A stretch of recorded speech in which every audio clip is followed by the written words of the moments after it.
Hello again, I'm Larry Hamilton. Welcome to my painting channel. Thank you for watching. Today we're going to do a painting just of a vase of flowers. It's a nice little bouquet that my wife and I received, and I thought I would try to do it in watercolor for you today. I'll be using a technique that I've learned from a painter in the United Kingdom called Jeremy Ford, and I really like the way that he sort of makes some of his floral studies at least stand out. They look like they're sort of exploding from the paper. So I'll be using that particular technique, and hope you can get your brushes and paint along. We'll try this little still life in watercolor. Our materials today we're going to be using for paper, we're going to be using a 10 by 14 size paint watercolor paper, 140 pound watercolor paper by Arches, and it's cold press watercolor paper. It's also mounted vertically, or in portrait format, I guess you would call it, as opposed to landscape. Most of my paintings are landscape format. They fit the screen size of TVs and computers better than portrait, but I want to try this way. It's the way typically a floral scene in a vase would be pictured vertically. So we'll be doing that. For our brushes, we're going to be using a set of Sterling Edwards brushes. He's a watercolor painter from North Carolina that I really like his technique and skills, so I'm going to be using some brushes that I bought off of the set from him. We have a 1.5 inch blender, we have a 1 inch blender, we have a 3/4 inch flat, 1/2 inch flat.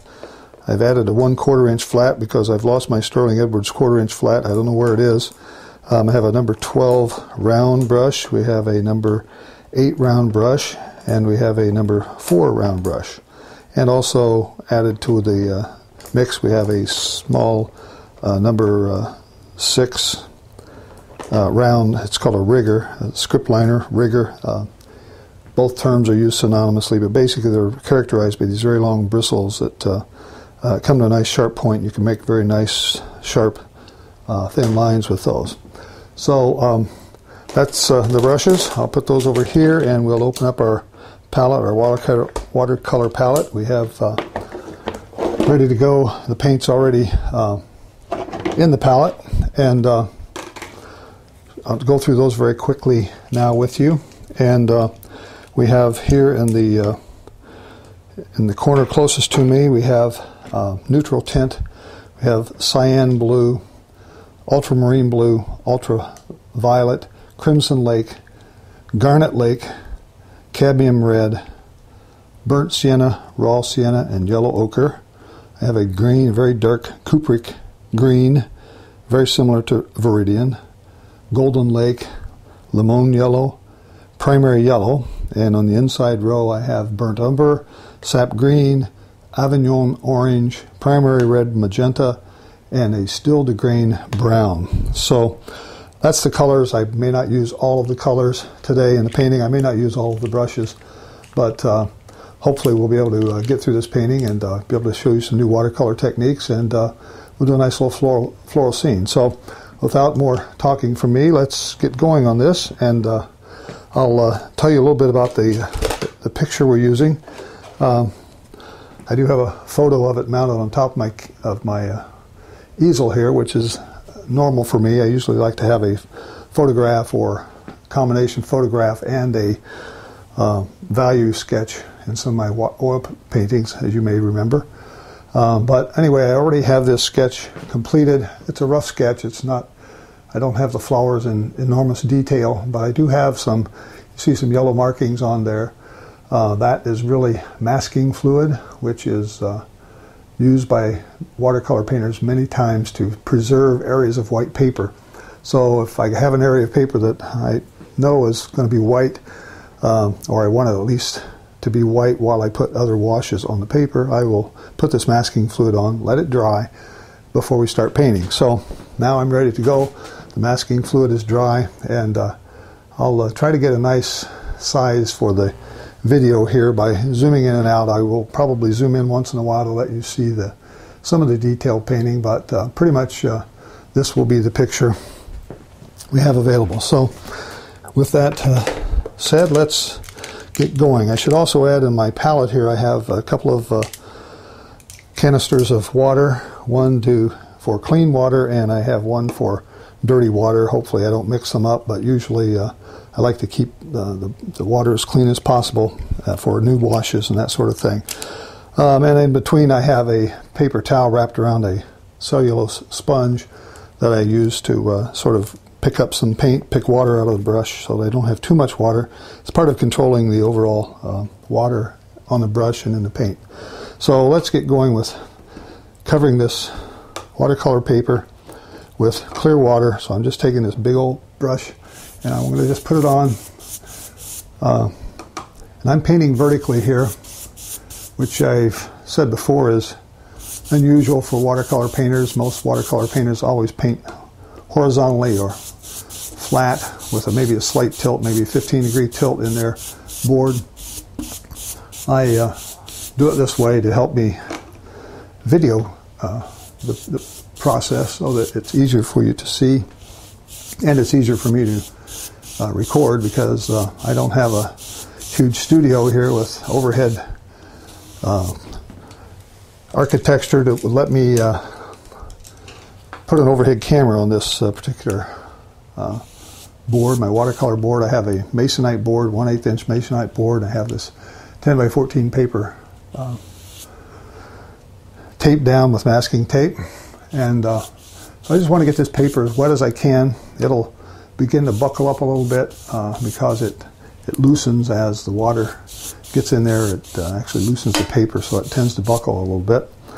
But the tape helps hold it down, and as it dries back to a flat surface. So with this painting, we're going to have a lot of beautiful colors. We got some yellows, some purples, a lot of green, and magenta colors.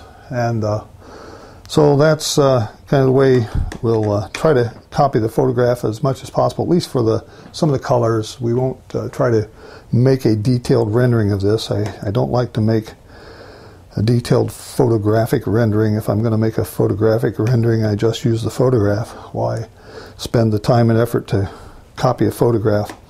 And photographs can also cause you to misrepresent values in your painting, because the camera, when it takes a photo, really only has it's a two-dimensional image that it's making for you, turning a three-dimensional image into a two-dimensional image, and that usually makes it difficult to see the three-dimensionality of it, and you have to learn to fool the eye. Much of painting is about fooling the eye, and so I'm going to start putting in some blues, and some of this color is going to be in the background, and because this paper is wet, it's going to really the paint will likely run and go floating down. But if I let the paper dry just a little bit, I've been talking here to try to get it a little bit, give myself a little time to let some of this dry. I just want to put in some interesting colors here. That's going to go around where these flowers are. I'm using blue, cyan blue and a little bit of my ultraviolet here to get some of this color that's sort of exploding. I want it to look like it's exploding out of the center. In addition, I'm going to add now a little yellow, pick up some of my primary yellow, and it will make, mixing with this blue that's on the palette, will make a nice green color, and I'll put some of that in here. It's not dark enough probably. Watercolor paintings always dry much lighter than they appear, so you have to typically paint darker if things look the right color on the paper when you're painting. Probably going to be too light when they dry, so you have to sort of factor that into your work. Otherwise you end up with paintings that are very light and bland and not dark enough. Most watercolor painters struggle with getting paintings dark enough. So I'm just scumbling in here, very rough, some colors, getting some darks around where I'm going to have these flowers. The light I'm going to pretend is coming from my left in this case, so it'll be coming in this way. So I'm going to have some flowers that are lit up here, and this side of the vase will be lit up a little bit with the light hitting it. So let me put a little dark in this, kind of get something that looks like a vase down here. Doesn't have to be perfect. This is fairly abstract. A lot of green in the middle. Let's see. I'm going to change that color of green. Pick up some of this lemon yellow.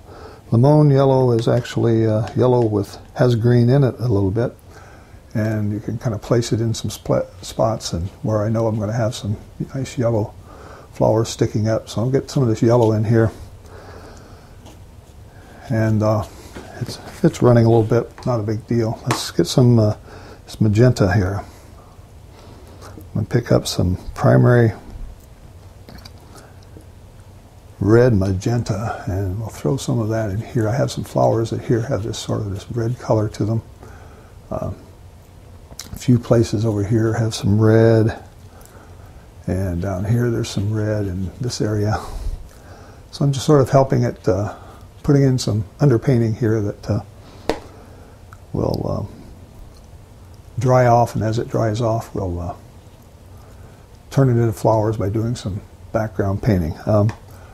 Have some purple flowers in here too. I don't know if I'm going to use this pure ultra purple or not, but let me see what it looks like when I just put some of that on down here around this particular flower. And there's some purple up here. Let me put a little of that ultraviolet there as well. Maybe mix it with some of that. Here we got some here. So this is all in the way of sort of backgrounding this vase of flowers. Put in some darks in here. This side of the vase is going to have some light hit it, so I might as well wipe some of that out now. Let the rest of it sort of explode.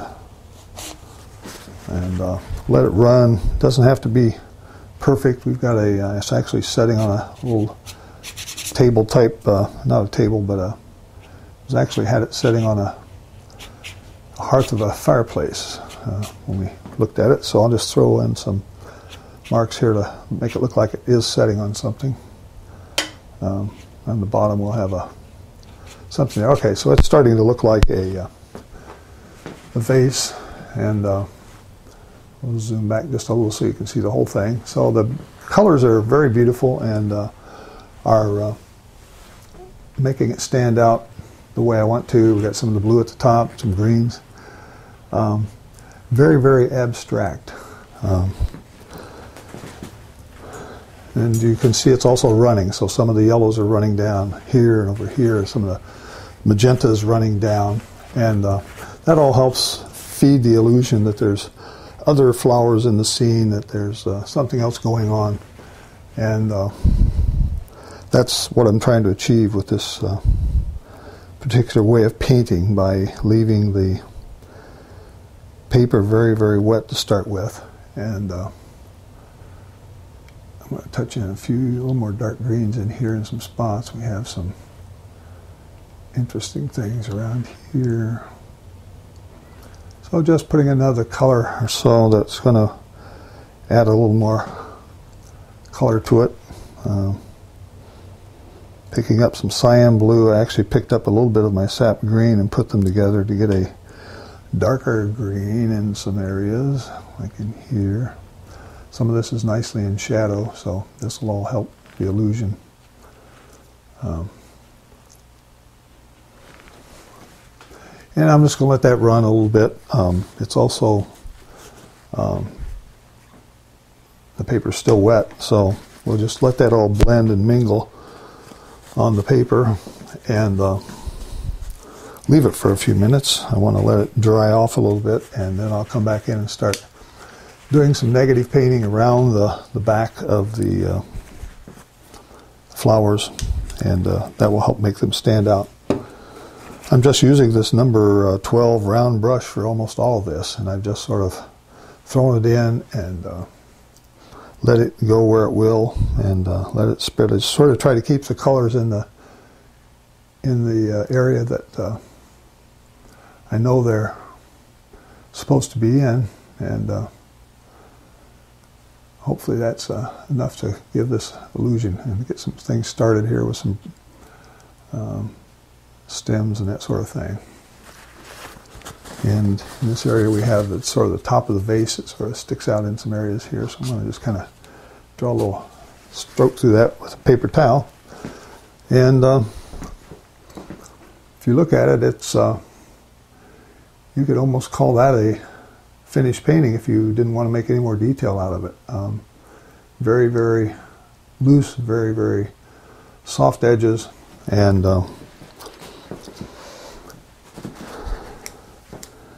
very abstract.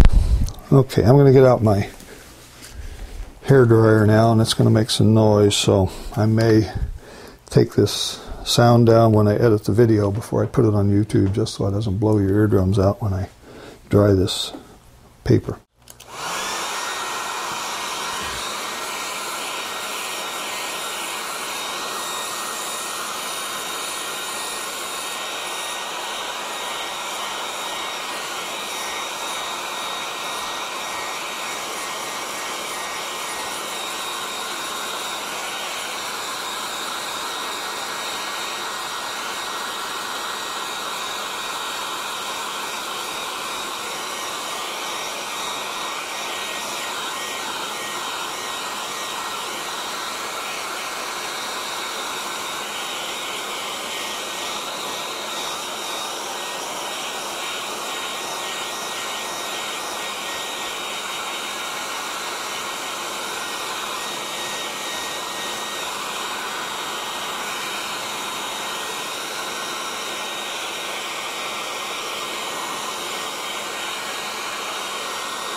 Okay,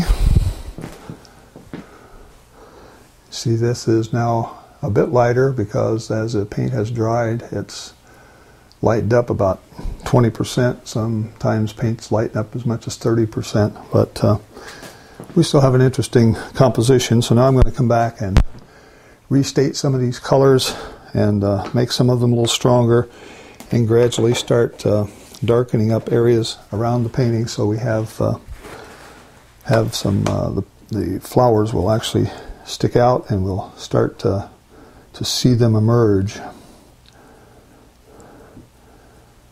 This is called negative painting.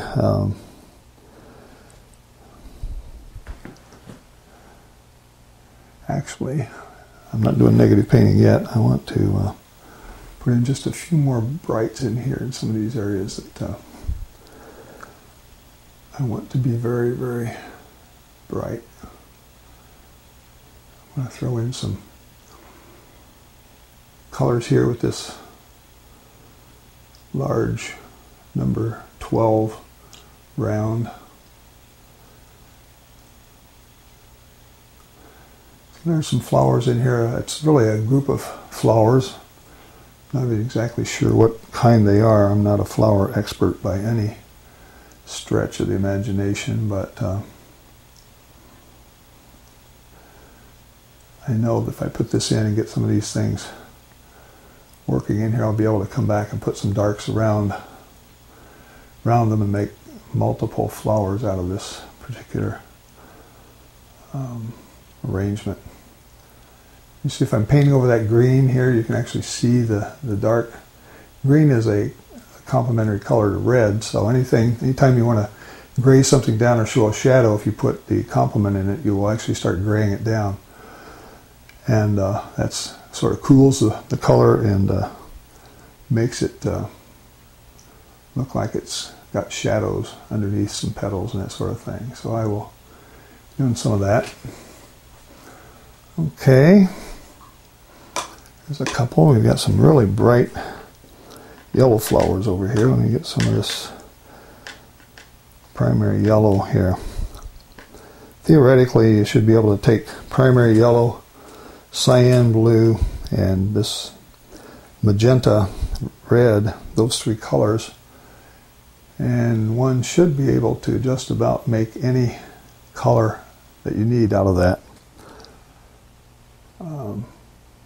I carry other colors on my palette primarily to make it easier to find a color, to get a color fast instead of having to spend minutes and minutes trying to mix a particular hue that I would rather just spend the time painting than mixing paints. So I have a sunflower over here that's looks like a sunflower to me. I don't know, maybe it's not. It may be a baby sunflower or something like that. We have a lot of little yellow things sticking around. I have some masking here that I'm going to peel off, and I will retouch those with some yellow after a while.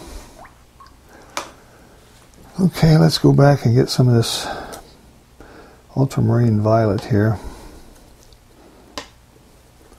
Start putting in some colors around here. There is some, this flower is going to be violet, but I'm going to put some other shades around up here. I've got some places I want to actually strengthen.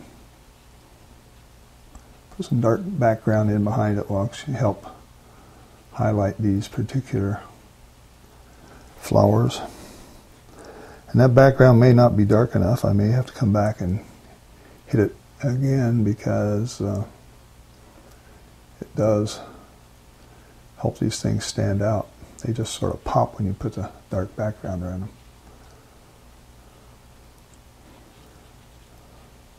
So I'm still fairly abstract. Abstract shapes are what make paintings very interesting. And if you can think about it when you're doing it to make them very abstract, every shape should be as abstract as you can make it. Even things you recognize, you know, flowers, if you can make abstract shapes out of them, it's going to be a very interesting looking painting. So when I talk about an abstract shape, I'm not just talking about the shape I'm painting, but I'm talking about the shape that I'm not painting, the area that's outlined here that I may be outlining. I want it to have an abstract shape or an abstract quality about it as well.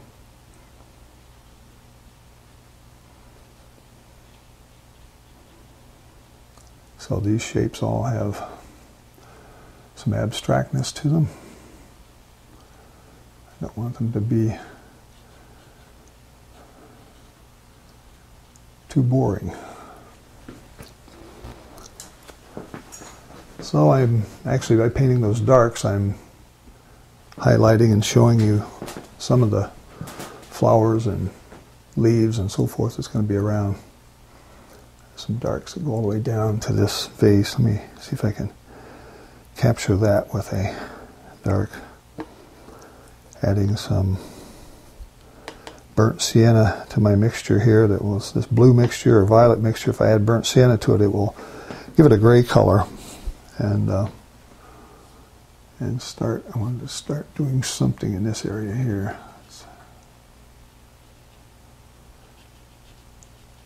So I'm going to have some darks here that's going to sort of outline the top of this vase. And under around here, if I can connect these darks together. So I want to have a pleasing set of dark shapes that sort of all kind of connect together around here. So let's put some more in here, pick up a little more of this.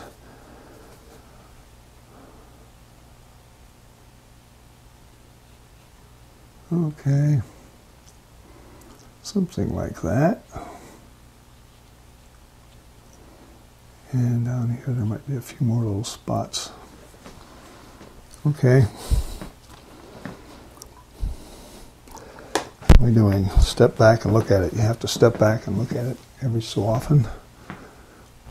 Okay. Kind of looks like a muddled mess right now. And most paintings go through this ugly stage. So we'll keep working on this. I'll see if this is dry enough in areas here. You can always tell a painting's dry if you put your finger down over it, and if it feels like the temperature of your finger, it's dry. If it feels cool, it's still damp. Like that area there, I feel cooler than my finger, so I know it's damp. But this vase appears to be not very wet right now.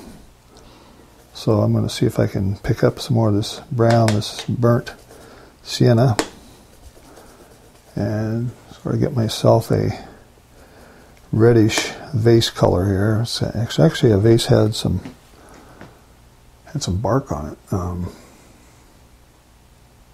over here, if I pull fast, it may give me some breaking of the paint, like that. Pull fast and it will just pick off something from the brush and leave the rest.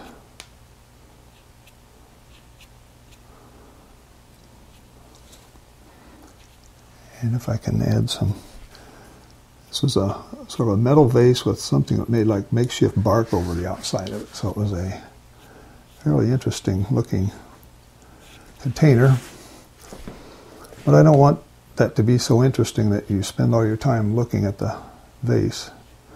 I do want it to make it look like it's circular and has some roundedness to it. I'll back up my video here a little bit so you can see that. And the skipping of the paint like this helps it, gives a rough edge in there. And if you don't want a rough edge, you can always soften it in some areas and come back, put some clear water and sort of smooth it out. This area over here is really a light is hitting it, but see if I can sort of warm it up just a bit here by putting in a few strokes. All right, so I have some variation in color, I have some variation in texture, and you know, it's setting on something. I want it to sort of connect down here. I don't want it to be like I glued something on, but we'll put in some more of this dark color here, add some of this violet to it, and we'll put a shadow over here. Looks like there's light really coming from the left side, and all of that helps to just highlight that it is a sitting on something on a table, and or as I said, in this case, it was actually sitting on the hearth of a fireplace. Okay. Now, how are we doing for temperature up here? This is still wet. Kind of wet up there.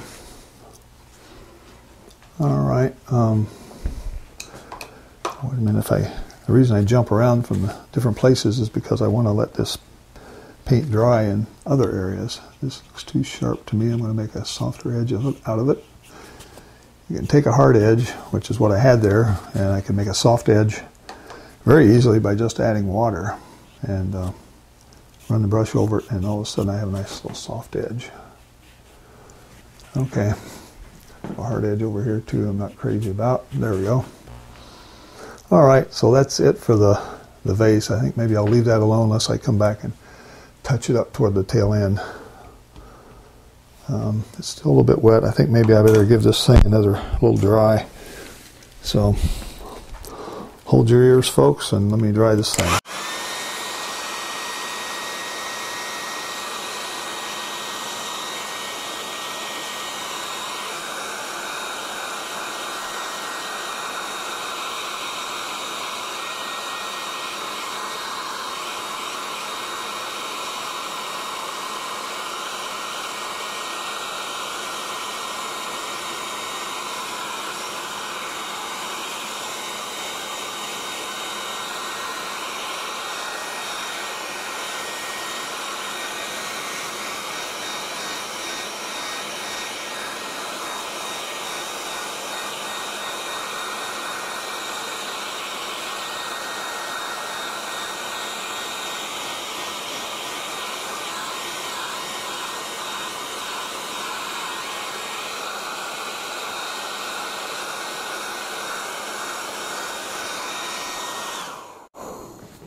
Okay, we're ready now, I think, to go wet on dry, which is one way of painting. Dry on dry, it gives this rough texture like you see here. Dry brush, paint with very dry amount of water in, a little amount of water in the brush. Gives you a dry brush, even though it's wet with some paint, and it makes that sort of texture. Wet on wet gives you this sort of very soft looking glow like you see here. Wet on dry gives these nice hard edges that you see around here. So painting these different strokes help a watercolor artist to really expand his painting and expand his ability, his or her ability to make beautiful edges of all kinds. Okay, I think while this is still in this stage, I think I want to come back, get my big brush again. I'm going to see if I can even darken a little more some of these areas. I think they're in need of a little more dark, just because I know these paints dry lighter, and I know that the dark is what makes the light stand out. So I'm going to pick up some ultramarine blue and put it into this mixture. I just got a lot of junk on my palette here left over, but I've got some colors I can use. I can pick up some greens and pick up some of that brown and see if we can put some more darks in here in some areas. These areas I want to just maybe retouch a little bit.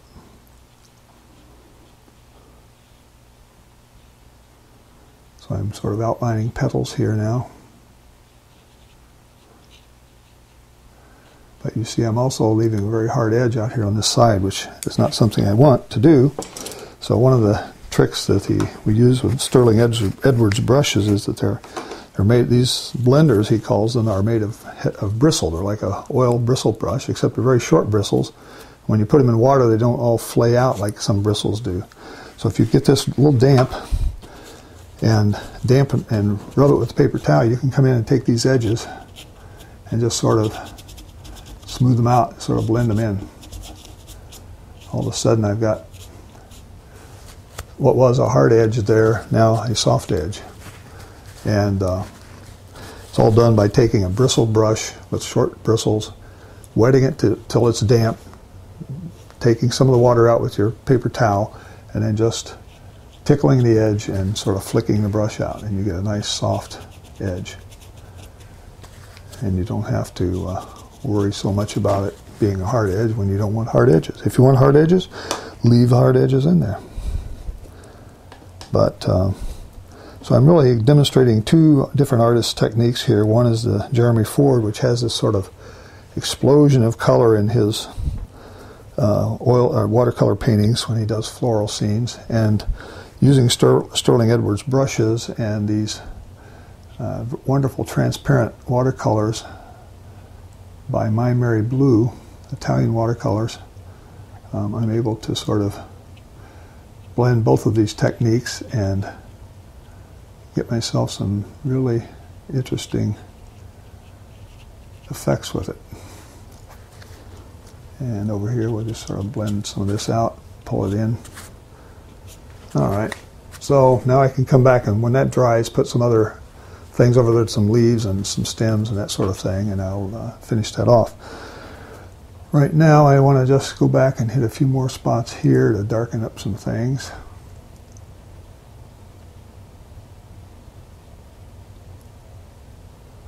Notice I'm painting a flower now in reverse. You see the petals starting to stick out. And I haven't painted a flower, I'm painting what's behind the flower.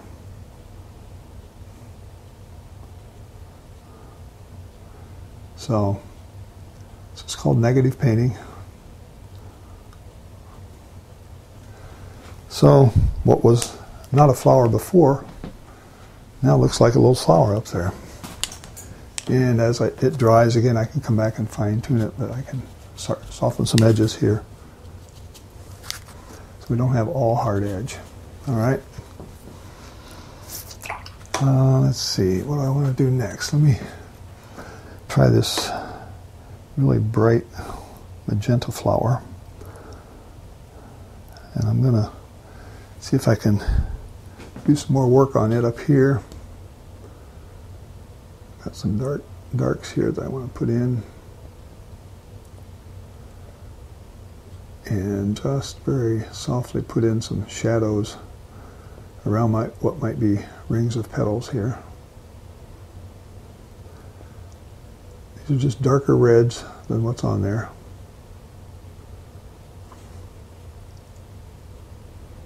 So there's a series of little flowers here with center sticking out. So again, I'm sort of making things look like flowers where there really wasn't one before. But when I get done, hopefully you'll see flowers in here. Same over here. Maybe put a few rings in this area over here to sort of highlight some things. Okay. Now, darken some of that up. I'll put a few more darks in there. That's not quite dark enough. Come back and add some blue and green to that mixture, and I'll get a fairly dark color. At least I can get a third value in here. You want to try to get to show three-dimensionality. You really need three values: a light, a mid value, and a dark. If you can find a way to get that, you will have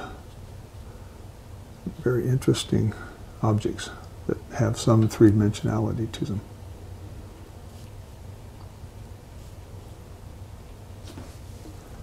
Okay. So much for that. Let me stop on that for a while. Let that dry off for a bit. I'm going to come over and work on this flower that looks like a sunflower to me. Getting some burnt sienna. Still using my number 12 round. And in here there is a centerpiece that has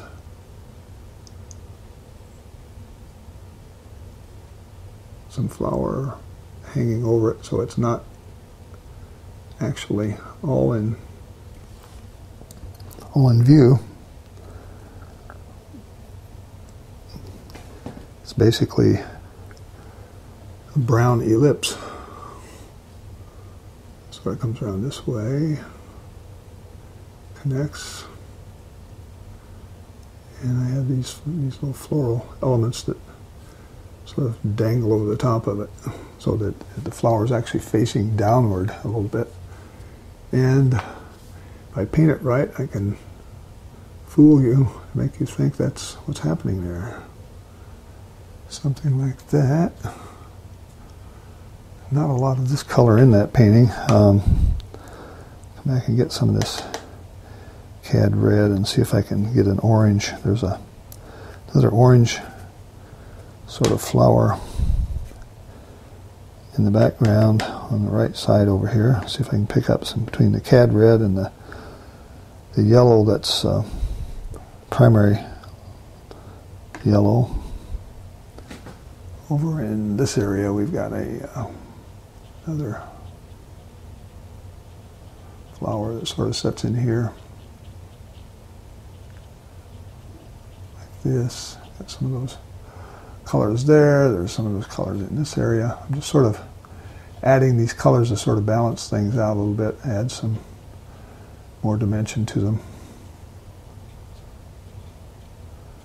So it's another beautiful color we can stick in here, and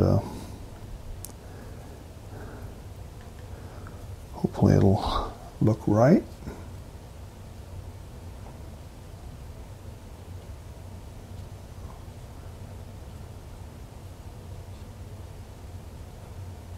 Okay, so I'm just sort of putting colors where I think they belong to help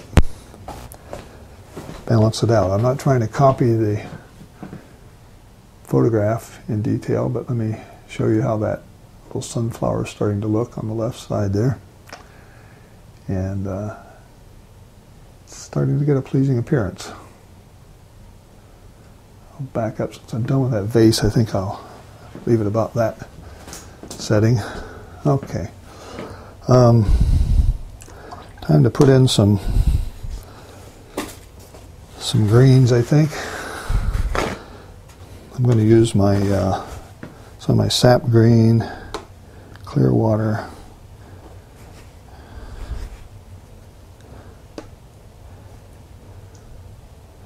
Sap green, I'm going to add a little yellow to it and hopefully get a lighter green color.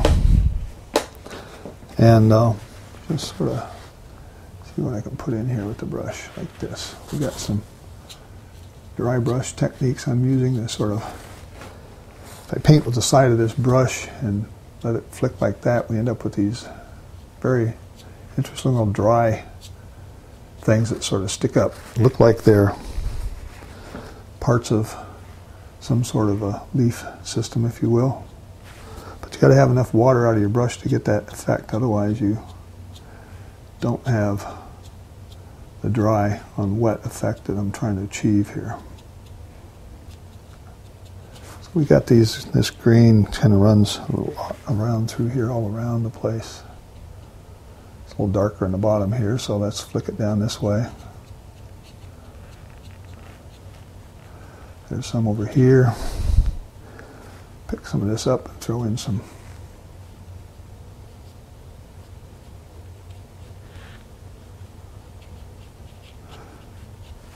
I don't need a lot of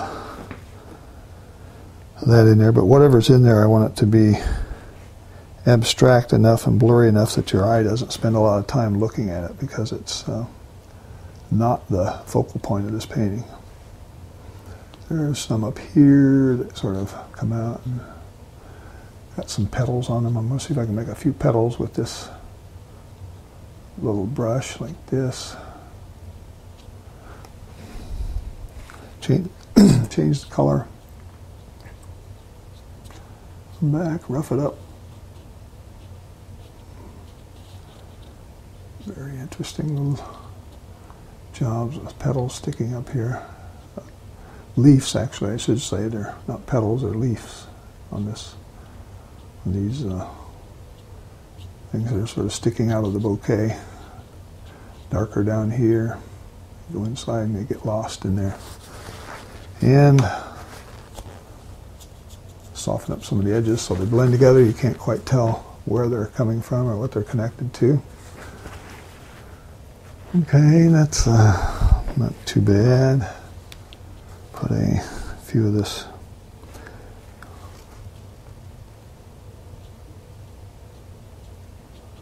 something like that. We've got quite a few of these things that stick up this way. A whole set of little flowers that sort of dangle out here. Like that. When I take that masking off, I'll be able to paint those in. Have some that are like this, that sort of just splay out.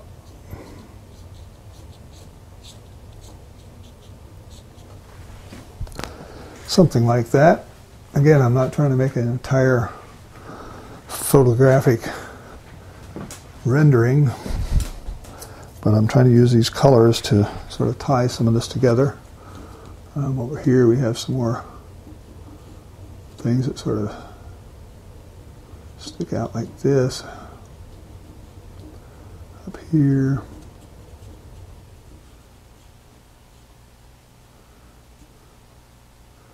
Something like this.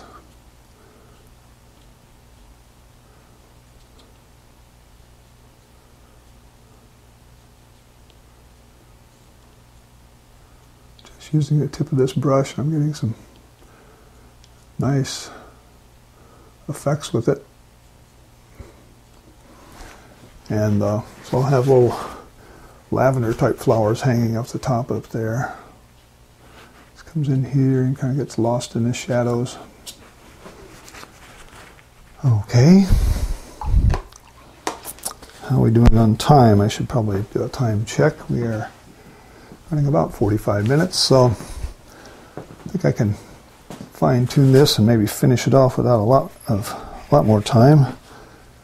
A few more jobs over here.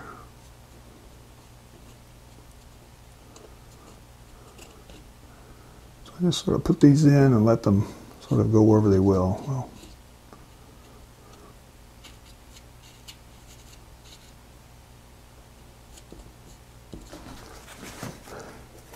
okay, let's see here. Maybe I need to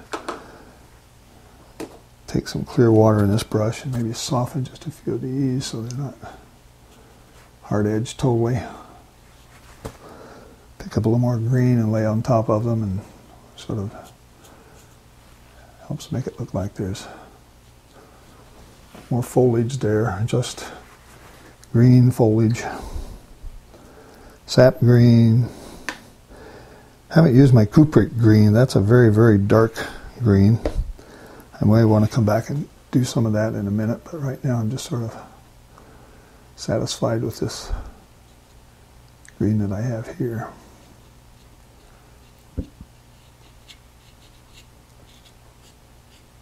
Just flicking the brush sideways over some of these areas helps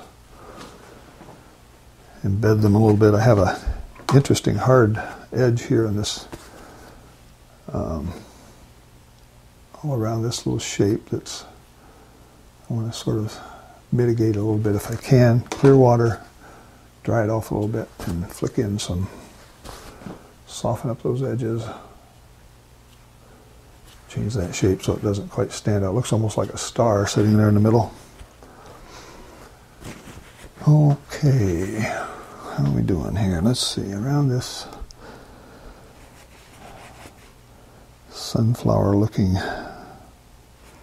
flower, I would need some more darks to help highlight it, make it stand out.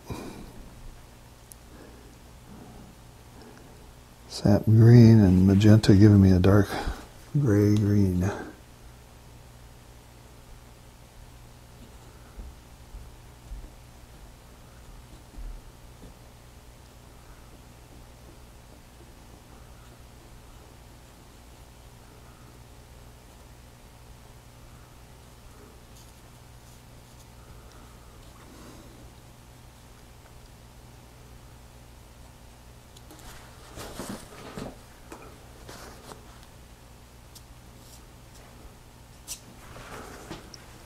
Okay.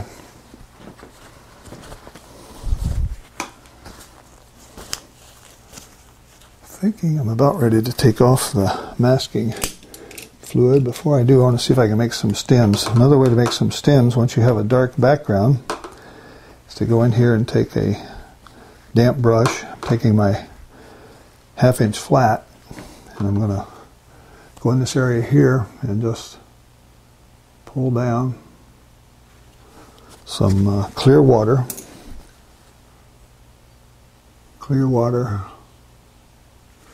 both areas,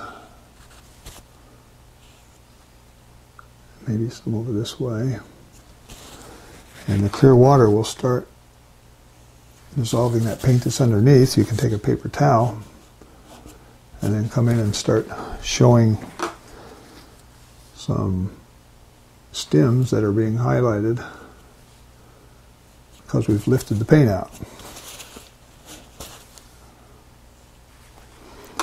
So that's another technique that is widely used by a lot of painters. Covers that area that was sort of basic and looked like it didn't have anything going on. Down here I want to do something similar, maybe put in some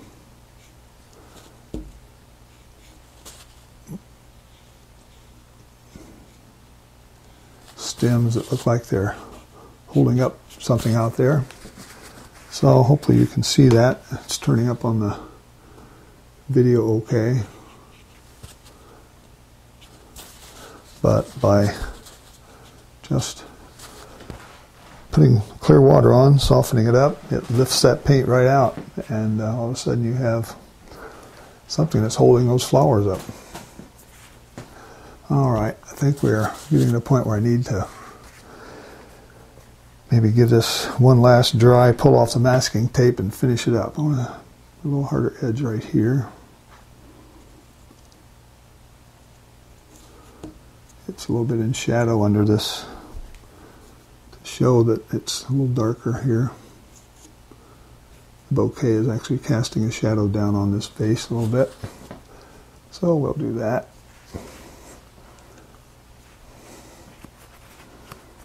Okay. You see, I think it's maybe dry time again.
Okay.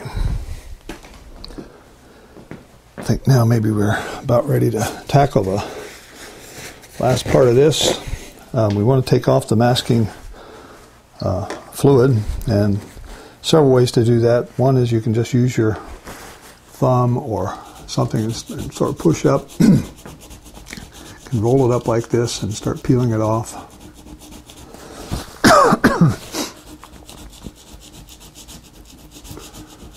Some artists like to use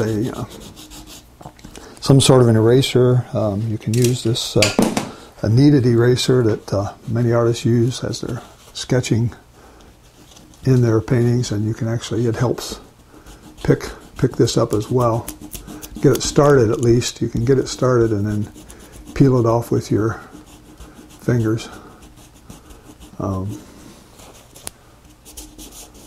But to find out, make sure it's all off, you kind of need to run your fingers over it anyway. So I'll sort of do this, areas I know where I've put this masking fluid.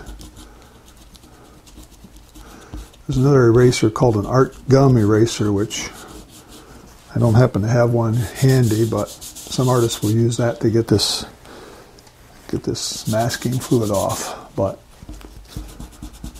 anything you go over the paper with, even if it's just your fingers, you'll actually pick it up and peels right off. It dries with a rubbery consistency, and it comes off very easily. The only thing you might be afraid of if you're doing a painting for a commission or something, anytime you touch the paper with your fingers, you have the possibility of transferring oil to the paper, which is not a good idea. These demonstrations, I don't get quite so picky, but that's why many artists will use an eraser type of kneaded eraser, an art gum eraser, and actually peel it off this way without putting their fingers on the paper. So I've completely covered my whole paper with my finger, and if there's any oil on my finger, it probably came off. My fingers feel pretty dry, so I don't think I put in oil in that paper, but it's a possibility. You should know that if you're going to do this with masking fluid. All right, let's see now. I've got some very, very light lavender colors. I'm going to clean out just a little bit of my palette here. It's getting a little too messy with other colors. Get some clean water in here. And this one flower on the lower left is really has some very nice violet colors to it. See if that color is going to work. This other there's a little more darker purple, this other Garnet Lake. If you can see those on the palette, one has more blue in it, the other has more red in it. I could actually make my own lavender by taking my magenta and coming back and putting some ultramarine in it. And that will give me another color. Got a lot of blue in that right there. Let's put some more magenta in there. Okay, so I have a little darker color here. Maybe it's very similar to what I had there from that Garnet Lake, actually, by just using magenta and ultramarine blue. So I don't have to maybe do a lot of coloring here. This has a bluer cast more than a red cast, I want to say, by looking at the photo. Again, I don't have to duplicate the photo, but I do want to sort of get something that's realistic. So around this particular flower here, got these little nice lavender petals that sort of stick out like this. And they really, there's so much light on them, they sort of go to white in some areas. So let's make that happen, do that.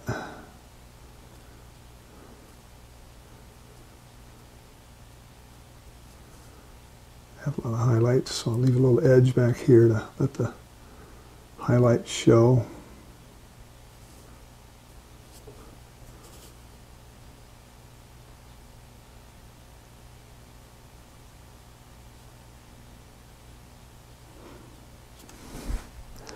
So I'm just sort of painting this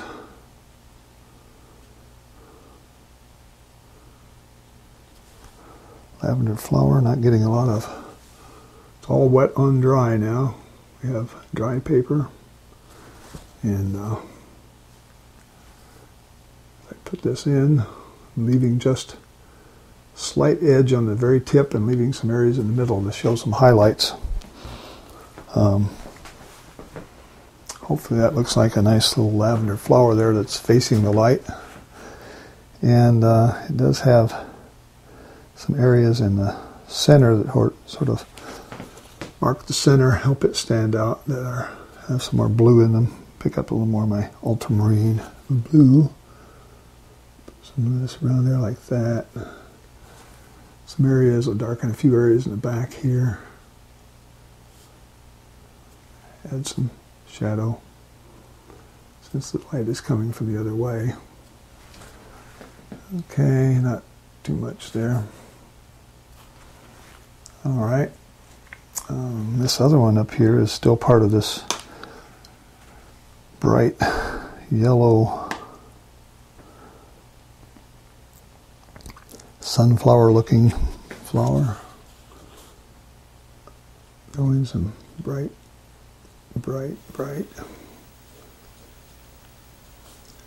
Since I have clear white paper, I don't have anything underneath it. I can really let this highlight stand out. And as it goes back, it gets a little darker. A little more orange back here.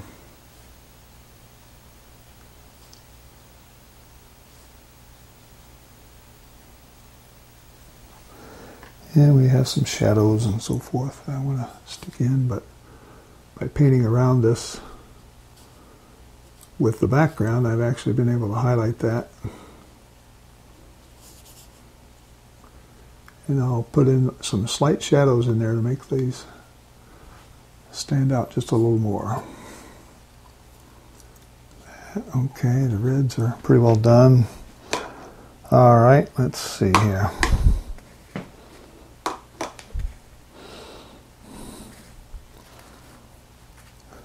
The whites, some of these little white flowers have a slight tint to them. They're either a bluish tint or a lavender tint up here, and they sort of fall towards us.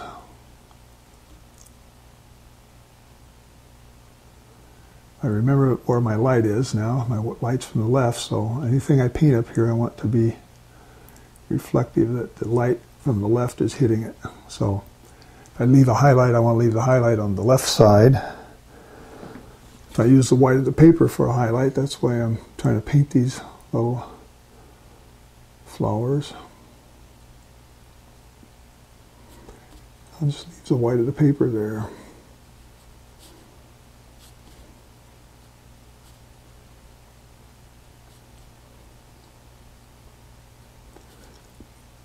Bring some little curves on them. Change the color a little bit, make some of them more blue than lavender.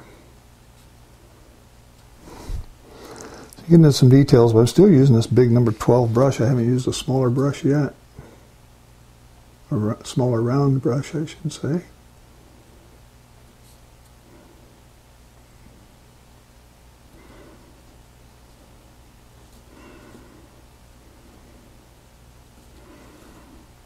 Okay. Over here, similar thing. Over here, these are same kinds of flowers that have I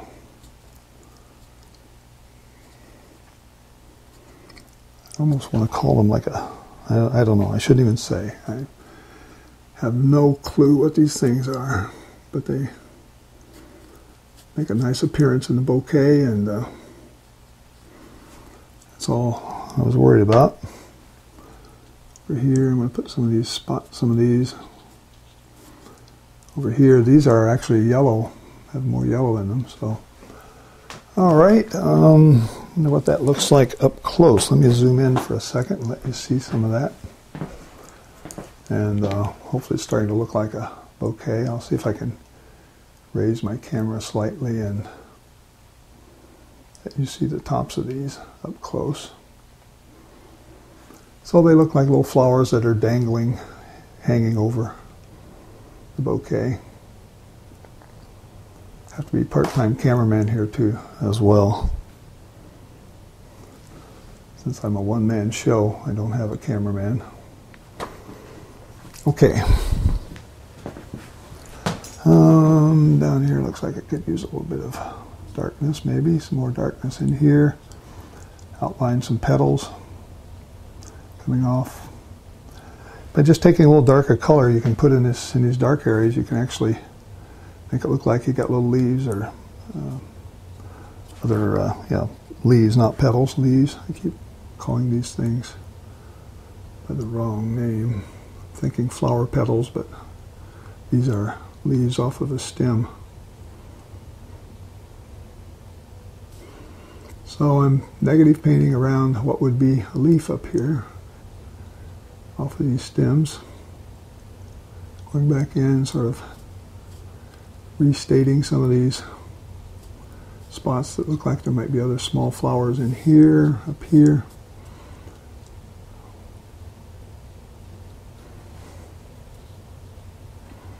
All right.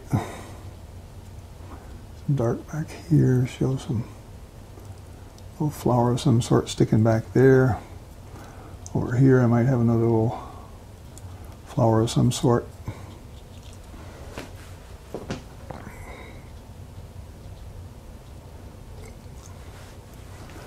Okay, a few finishing touches here, and we might call this one complete. I want to put in a little bit of shadows around my main flower here. One of these two main flowers here, I want to sort of make sure I have plenty of shadows in there on these things so they can see the petals.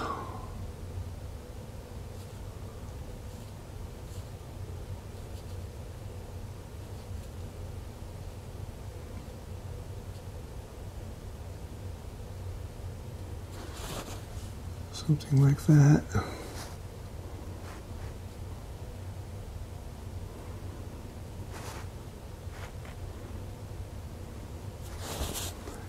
And here we have some darker areas maybe. All right.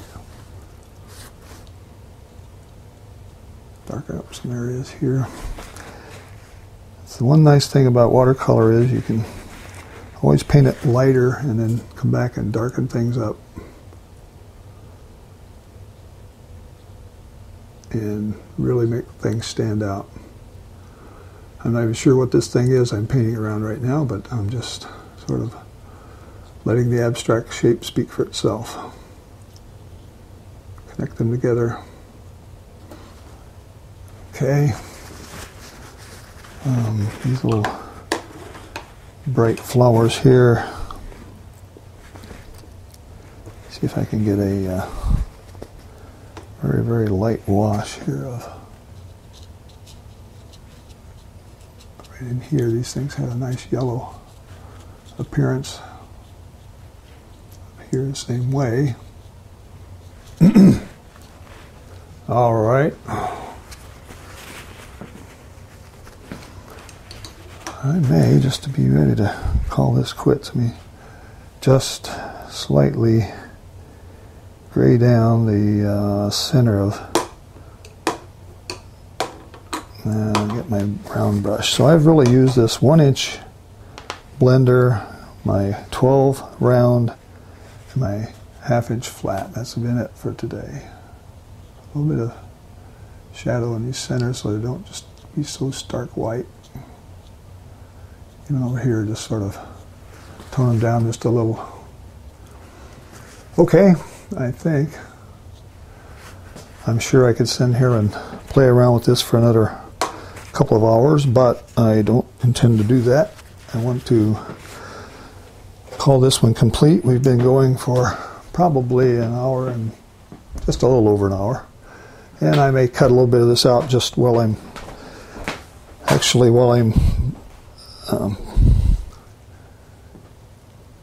running the hair dryer to dry it out. But let me just zoom in here. I see, when I look at it through the camera lens now, I see this right flower on the right, the red one, not on the right, it's on the right. Needs just some more definition in there, so I don't want to quite quit yet. Let me go back and get a little more of this magenta. See if I can darken it down and get some shadow color. Put a few more definitional darks in here to sort of highlight these other. This is a group of flowers, really. So I'm going to put some color in there to add some abstract shapes that look like flowers in here, in these areas, because there's a bundle of flowers. And it won't let it be so bland. You don't want to have one big section of your painting. It's all just one color. You really need to change it up, make sure that you have variations. That area was way too big to just stand there with one lone color in it. So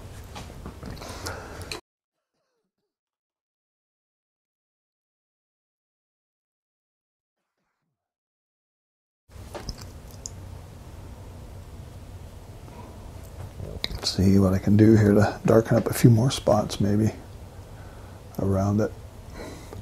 See, the more dark, when you put a real dark in there, it just sort of makes those petals pop out.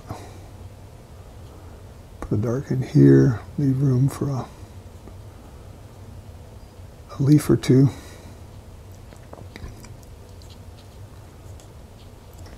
Okay. One last step is always kind of fun, but you tend to make a mess with it. Excuse me, I'm having a tickle in my throat here, but just put some splatters down the bottom. Take some dark paint, throw it on your brush, and just sort of hit it. Come back, and you can sort of swipe in, swipe out. And I think that's all I want to do with this painting.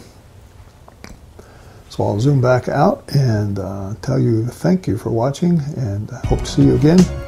Keep painting, try this old watercolor out, and keep subscribing on YouTube, and I'll keep posting paintings. Until I see you next time, so long. Bye.